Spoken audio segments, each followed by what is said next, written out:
Muy buenas, estás viendo Programación Fácil, continuamos con el curso de Python. Empezamos un nuevo bloque en el curso, Introducción al Backend. Van a ser 4 o 5 capítulos para explicaros algunas cosas que necesitáis afrontar para el curso de Django, que incluiré después de este pequeño módulo. En este capítulo te explicaré de manera sencilla qué es el backend y el frontend, cuáles son las principales diferencias entre ambos y quién es el encargado de desarrollar cada uno de ellos.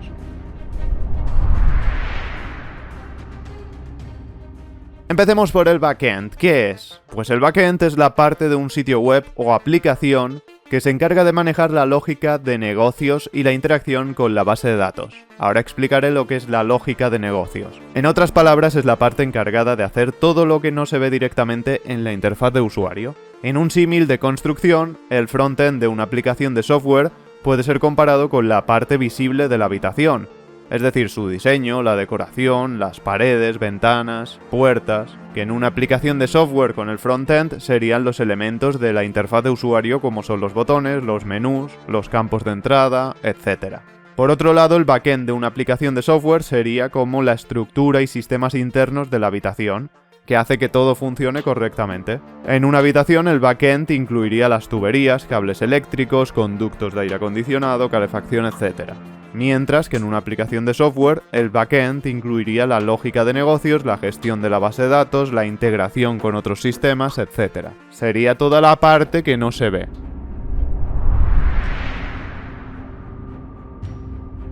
Bien, ¿y qué es esto de la lógica de negocios del backend? Esta lógica también se conoce como lógica empresarial.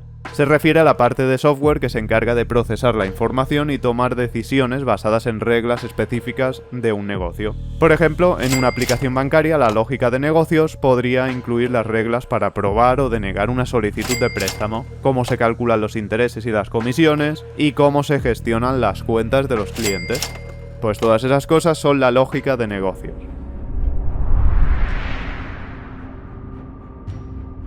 Veamos algunas tareas que se realizan en backend y otras en frontend. Empecemos con las tareas del backend. Por un lado tenemos el almacenamiento de datos. El backend es el encargado de guardar y recuperar la información de una base de datos. Después tenemos una parte importante que es la seguridad. En el backend nos encargamos de asegurar que solamente los usuarios autorizados puedan acceder a ciertas áreas de la aplicación. Es importante destacar que la seguridad en el desarrollo de backend es crucial, ya que una brecha en esta puede poner en riesgo la información y los datos sensibles de los usuarios. De hecho, ya tenéis un montón de ejemplos de brechas de seguridad que han arrojado a la dark web una gran cantidad de información de usuarios.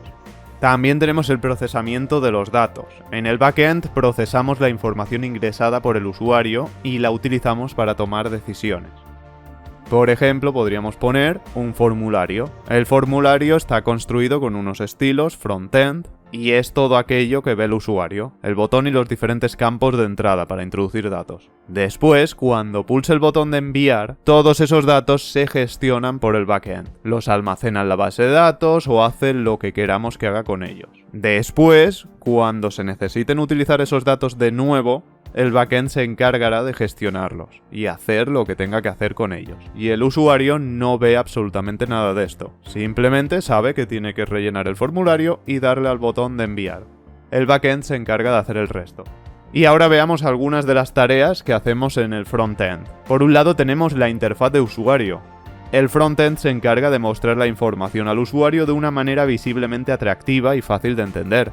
También tenemos la interacción con el usuario. Aquí nos encargamos de poner cosas con las que pueda interactuar el usuario, por ejemplo, formularios y botones. Después tenemos la optimización de la experiencia de usuario. El frontend se encarga de hacer que la experiencia del usuario sea lo más agradable y sencilla posible, aquello que se conoce como user-friendly. Ya que hay que tener en cuenta que todos los usuarios no van a tener los mismos conocimientos de informática que otros. Si alguien tiene un nivel alto en informática, seguramente pueda utilizar aplicaciones con una interfaz bastante ruda y no le cueste demasiado. Pero sin embargo, a alguien que no tiene muchos conocimientos, pues no sería capaz seguramente de utilizar esta aplicación, con lo que ya se descartaría en muchos casos o tendrían que realizarse cursos a propósito para utilizarla. ¿Cuál es la mayor diferencia entre frontend y backend? Pues la principal diferencia entre estos es que el primero se enfoca al procesamiento y almacenamiento de datos, mientras que el segundo se enfoca a la presentación y la interacción con el usuario. Esto es exactamente lo que quiero que quede claro. Con esta pequeña explicación resumimos básicamente todo lo que es el capítulo. Aunque estas son partes separadas de una aplicación, es importante que el frontend y el backend trabajen juntos para proporcionar una experiencia de usuario fluida, que vayan al mismo compás, por así decirlo. Por ejemplo, si un usuario completa un formulario en el frontend, los datos ingresados deben ser enviados al backend para su procesamiento y almacenamiento. La comunicación entre ambas partes debe ser eficiente para evitar retrasos y errores, así que ambas partes son igual de importantes en conjunto, ya que si una de las dos no es eficiente, hará trabajar mal a la otra.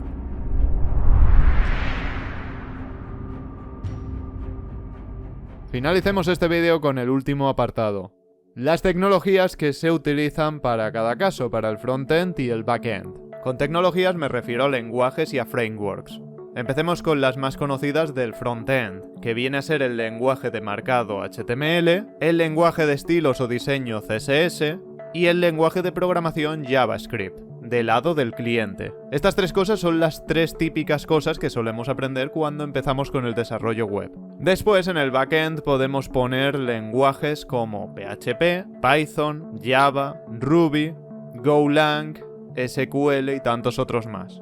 Por otro lado, con los frameworks tenemos bastantes opciones en cada caso. En el caso del frontend tenemos algunos muy populares como pueden ser Angular, Vue.js, y después en backend tenemos frameworks como Django, que es el que vamos a utilizar en este curso, Ruby on Rails, Flask, Laravel y tantos otros muchos que podría comentar aquí. Vale, principalmente para este curso de Django lo que vamos a utilizar es Python, utilizaremos la sintaxis por supuesto propia de Django con sus particularidades y además trabajaremos la parte frontend para que aprendas a combinar las dos cosas juntas, con HTML, con CSS y JavaScript. No va a ser un curso dedicado al frontend, por lo tanto no le voy a dar mucha importancia a estas tres cosas que acabo de mencionar, pero sí que trataré de hacer cosas simples y bien explicadas para que todo el mundo pueda seguirlo.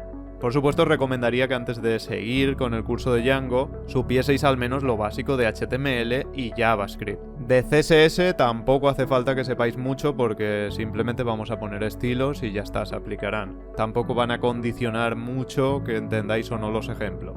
Sí que sobre todo recomendaría HTML mínimo. Si tenéis alguna duda sobre lo que tenéis que estudiar o sobre los conocimientos que tenéis a ver si son suficientes, dejadme un comentario y os ayudaré encantado. Por supuesto, en temas de Python vamos a continuar con los conocimientos que ya he explicado hasta ahora. Cosas que podamos ver nuevas las explicaré y las anteriores pues quizás no les daré tanto detalle. Dejamos el capítulo aquí, espero que os haya gustado, que os haya dado una buena perspectiva de lo que tenéis a continuación y de que os entusiasme la idea de poder controlar las dos cosas, el frontend y el backend en conjunto.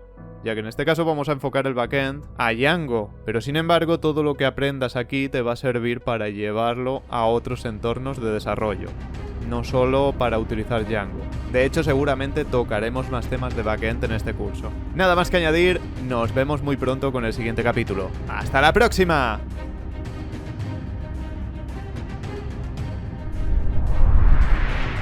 Yeah.